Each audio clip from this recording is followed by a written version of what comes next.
बिस्मिल्लाहिर्रहमानिर्रहीम। नज़म दा उन्वान है जद्दी पुश्ती नौकर। नौकर और चौधरी के दरमियान मुकालमाती नज़म है।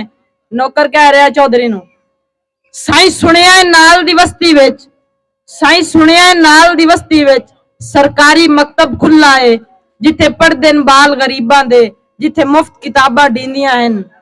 साईं सुनिया है नाल दी बस्ती विच सरकारी मकतब खुला है, जिथे पढ़दे न बाल गरीबां दे, जिथे मुफ्त किताबां डींदियां हन।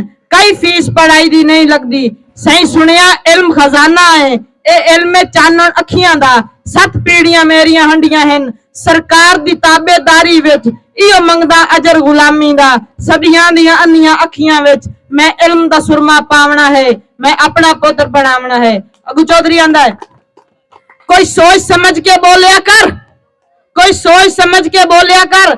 आ तेरा पुत्र स्कूले जा सीता इनू वेख के पिंड दियां लोकां नू रीसम सी बाल पढ़ावन दी। ते जे रस्म पढ़ाई दी चल पई तां मेरे बख्त दा सूरज ढल वई सी। मेरे माल दे पट्ठे क्या करने, मेरे कौन न वैसी कुतिया नू, मेरा हुक्का कौन भगा दे सी। मेरे बाल शिकार तू हट सन तां लड़ कौन मरे सी गड्डी ते। ओदे सुन के बोल हकारत दे, चुप करके घर नू रलक पियम रे वसदा सावन अखियां दा। मेरा पुत्र नाजुक फुल्लां तू नहीं अग रख सकदा डफे ते, नहीं गरम हवेजा चा सकदा।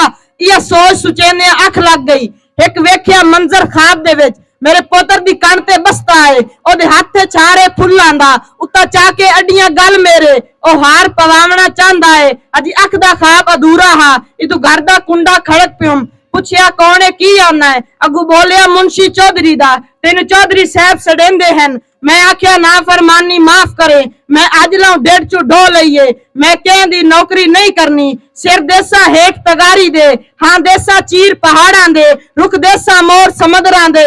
अवंज आखी अपने चौधरी नो सिख अटकल आप भकावन दी, या हुक्का पीवना छोड़ देवे सदियां दी अन्नियां अखियां विच मैं इल्म दा सुरमा पावना है, मैं अपना पुत्र बनावना है। अस्सलाम।